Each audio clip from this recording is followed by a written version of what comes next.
आज का हमारा टॉपिक है संधि प्रकरण। संधि का अर्थ होता है मेल, समझौता या जोड़ करना। जो संधि होती है उसका अर्थ ही क्या होता है? मेल करना, समझौता करना या किसी शब्दों को या वर्णों को जोड़ना। इसकी परिभाषा होती है वर्ण संधानम संधि, अर्थात वर्णों का संधान ही क्या है? संधि होता है। वर्ण संधान संधि, संधानम का मीन्स होता है संधान करना या मेल करना या समझौता करना या जोड़ना। ठीक है, तो वर्णों को जोड़ना ही क्या है? संधि कहलाता है। हिंदी में देखें तो दो वर्णों का परस्पर मेल या संधान संधि कहलाता है, कि जब दो या दो से अधिक वर्णों को परस्पर जोड़कर उनका कोई मेल करके एक नया शब्द निकालते हैं तो हम उसे क्या कहते हैं? संधि कहते हैं। संधि में एक शब्द आता है संधि विच्छेद करना। जब संधि विच्छेद होता क्या है? जब दो या दो से अधिक शब्दों को अलग अलग करके लिखा जाता है तो उसे क्या है? हम संधि विच्छेद कहते हैं। चलिए इसे एक एग्जांपल से समझते हैं। जैसे कि मैंने यहाँ पर लिख रखा है संधि और संधि विच्छेद। ठीक है, जैसे हमारा शब्द है हिमालय। ठीक है, इसमें क्या है? हिमालय शब्द में दो शब्द जुड़े हुए हैं, हिम और आल्य। ठीक है, अगर हम हिमालय शब्द में जो दोनों शब्द हैं हिम और आल्य, इनको अलग अलग करके लिखें तो यह हमारा हो जाता है संधि विच्छेद। और हिम और आल्य इन दोनों शब्दों को जोड़कर अगर लिखा जाए तो हमारा वह शब्द क्या कहलाएगा? संधि कहलाएगा। जैसे हिम का है मैं, है ना, और उसके बाद में है आ। मैं और मैं में क्या होता है? इसमें ए की मात्रा लगी हुई है, आपको दिख रहा होगा मैं के अंदर भी ए की मात्रा होती है ना, लेकिन यहाँ पर क्या है? मैं आधा है, तो ए और ए आ मिलाकर क्या हो गया? हमारा बड़ा वाला आ, तो क्या है? हमारा माँ बन गया यहाँ पर हिमालय।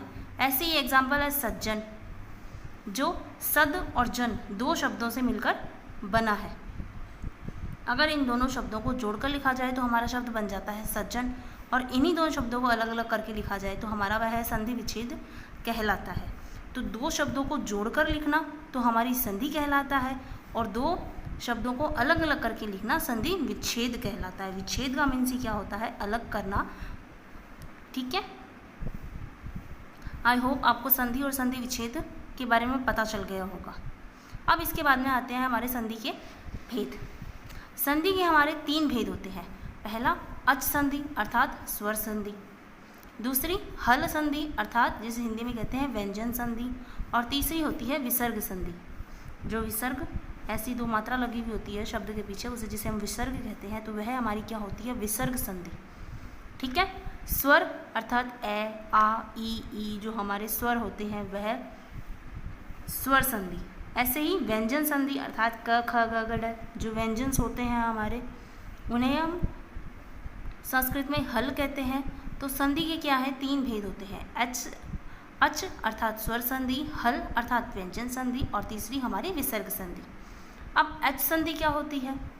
जहाँ दो स्वरों का परस्पर मेल होता है, मतलब जब दो स्वर हैं मिलते हैं आपस में, जब दो स्वर आपस में मिलते हैं तो कोई नया शब्द बनता है, तो उसे क्या है? वहाँ पर स्वर संधि होती है।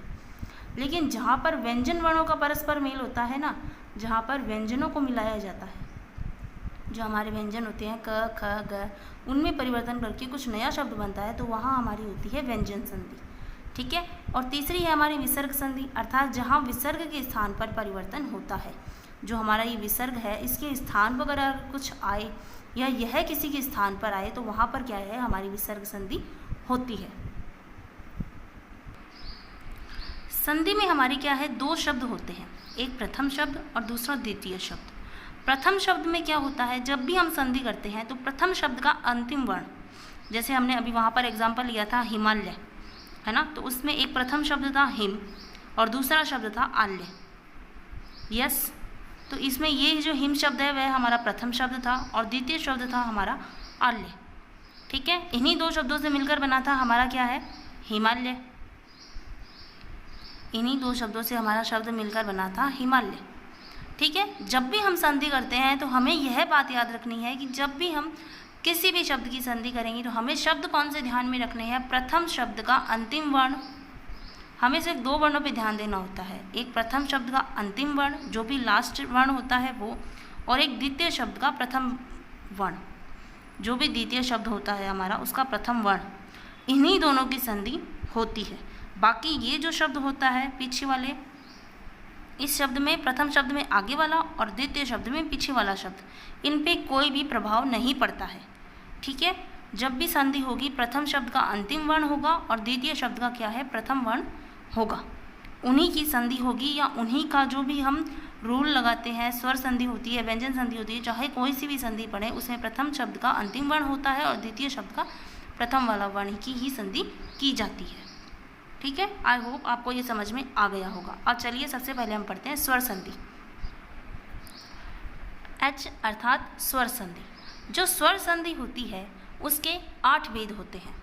स्वर संधि के भी 8 पार्ट होते हैं। जैसे सबसे पहले ही उसमें आती है दीर्घ संधि, उसके बाद में आती है गुण संधि, वृद्धि संधि, यण संधि, आयादी संधि, पररूप संधि, प्रकृति भाव संधि और परस्वर्ण संधि। यह है हमारी संधि, यह है हमारी अच संधि के क्या है, कुछ प्रकार होते हैं। जिसमें सबसे पहले और सिंपल संधि आती है दीर्घ संधि। दीर्घ जैसे नाम से ही पता चलता है, दीर्घ का मीन्स क्या होता है, बड़ा। दीर्घ का अर्थ ही क्या होता है, बड़ा, है ना। दीर्घ का मीन्स ही क्या होता है, बड़ा। तो यहाँ पर इसमें क्या होता है कि जब भी प्रथम शब्द में हमारा ए हो चाहे आ हो और द्वितीय शब्द में चाहे ए हो या आ हो, ये दोनों मिलकर क्या हो जाएंगे, बड़ा वाला आ, है ना। ऐसे ही छोटी वाली ई या ई हो, ऐसे ही छोटी वाली ई या ई हो बाद में भी, तो उसकी क्या बन जाएगी, बड़ी वाली ई। फिर वापस यही कहता है कि चाहे ऊ हो या बड़ा वाला ऊ हो, ऐसे ही द्वितीय शब्द में पहले ऊ हो चाहे बड़ा वाला ऊ हो, कोई सा भी ऊ हो, है ना। प्रथम शब्द में भी कोई सा भी ऊ हो सकता है और सेकंड शब्द में भी कोई सा भी ऊ हो सकता है। जब दोनों को मिलाएंगे तो बड़ा वाला ऊ ही बनेगा। और ऐसे ही चाहे छोटा वाला री या बड़ा वाला री हो प्रथम शब्द में और द्वितीय शब्द में भी छोटा री या बड़ा री कोई सा भी री हो, जब इनकी संधि होगी तो बड़ा वाला री ही बनेगा। चलिए वापस देखते हैं ये क्या कहता है कि चाहे ए हो चाहे आ हो, प्रथम शब्द में चाहे ए या आ हो, चाहे छोटा वाला ए या आ हो, और उसके बाद में भी चाहे ए हो चाहे आ हो तो उनका क्या बन जाएगा, आ। और उसके बाद में वापस चाहे छोटी ई हो चाहे बड़ी ई हो, ऐसे ही छोटी ई हो चाहे बड़ी ई हो, प्रथम शब्द में भी वही और सेकंड शब्द में भी वही, तो उसकी बड़ी वाली ई ही बनेगी। ऐसे ही ऊ हो चाहे ऊ हो, छोटा ऊ या बड़ा ऊ, ऐसे ही द्वितीय शब्द में भी छोटा ऊ हो चाहे बड़ा ऊ हो, तो इसकी जब संधि होगी तो बड़ा वाला ऊ ही बनेगा। ठीक है, ऐसे ही री तो बड़ा वाला री बनेगा। दीर्घ का मीन्स क्या होता है, बड़ा, तो यहाँ पर जब भी संधि होगी तो बड़ा वाला शब्द ही निकल कर आएगा। चलिए इसे एग्जाम्पल से समझते हैं। जैसे मैंने आपको बताया कि हमें क्या है, प्रथम शब्द का अंतिम वर्ण देखना है और द्वितीय शब्द का प्रथम वर्ण देखना है संधि करने के लिए। प्रथम शब्द का कौन सा, अंतिम वर्ण, और द्वितीय शब्द का प्रथम वर्ण, यह दोनों शब्द देखेंगे। इनमें क्या है, मैं प्लस ए, अर्थात यहाँ पर ए है, हमारा स्वर ए दिया हुआ है। ऐसे ही दूसरे वाले शब्द में भी हमारा स्वर है जो ए दिया है। हम अपना ऊपर वाला रूल लगाएंगे। हमने क्या पढ़ा था, चाहे प्रथम शब्द में ए हो या आ हो, द्वितीय शब्द में भी चाहे ए हो या आ हो, दोनों मिलाकर क्या हो जाएगा, बड़ा वाला आ हो जाएगा। यस, हमने यही पढ़ा था। तो हम क्या करेंगे, ये पर शब्द है वह तो ऐसा का ऐसा आ जाएगा। ठीक है, मैंने आपको यहाँ पे बताया कि मैं, उसके साथ में क्या है, ए की मात्रा लगी हुई है ना, तो ये मैं भी ऐसा का ऐसा आ जाएगा। अब ये जो ए की मात्रा है ये और यह जो ए है ये दोनों मिलाकर हमें आ करना है, तो यहाँ पर हमने आ कर दिया तो हो गया परमा। और लास्ट में हमारा जो थ था वह हमने ऐसा का ऐसा क्या है, रख दिया, तो हमारा शब्द बन के आया परमार्थ। चलिए एक और एग्जाम्पल लेते हैं। जैसे यहाँ पर दिया हुआ है विधा प्लस आल्य है ना, यहाँ पर भी आ है हमारा आ, और दूसरे शब्द में भी हमारा प्रथम वर्ण आ है। जब आ और आ दोनों को आपस में मिलाएंगे तो क्या निकल के आएगा हमारे पास, बड़ा वाला आ। ठीक है, इन दोनों आ की जगह हमें आ करना है, तो हमारा क्या शब्द बन जाएगा, विद्यालय, है ना। ये द य ऐसे का ऐसा यहाँ पर द य, इन दोनों आ को मिलाकर हमें आ करना था तो हमने आ की मात्रा लगा दी, बाकी ल यह हमने ऐसा वैसा रख दिया। ये हमारी संधि हो गई। ऐसे ही एक और शब्द है जर्जर प्लस अवस्था। र प्लस ए है यहाँ पर, और यहाँ पर भी क्या है, ए है ना। तो यहाँ पर हमारा ए प्लस ए क्या होता है, आ। तो क्या हो जाएगा हमारा, ये दोनों शब्द ऐसे कैसे आ जाएंगे, जर जर रा। र में आ की मात्रा लग जाएगी। यहाँ पर तो अभी ए की मात्रा है ना, ये ए और ए मिलाकर हमारा क्या हुआ, आ। तो यहाँ पर हमने क्या है, आ की मात्रा लगा दी, जर्जरा।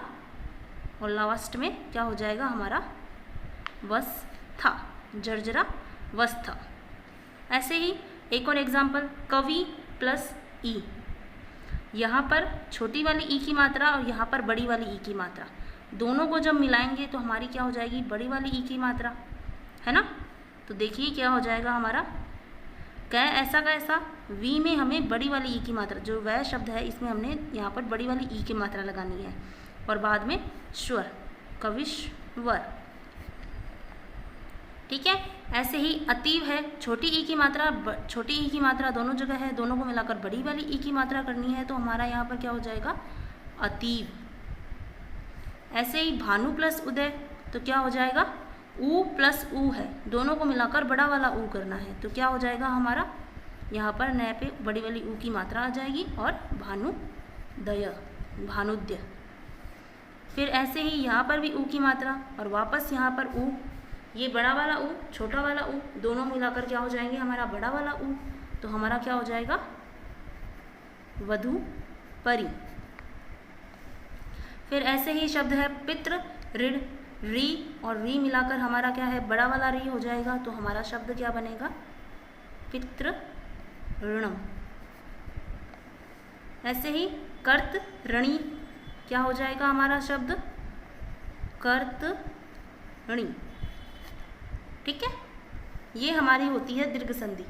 आई होप आपको ये समझ में आ गई होगी। बाकी की संधि है जो हम नेक्स्ट पार्ट के अंदर पढ़ेंगे। धन्यवाद।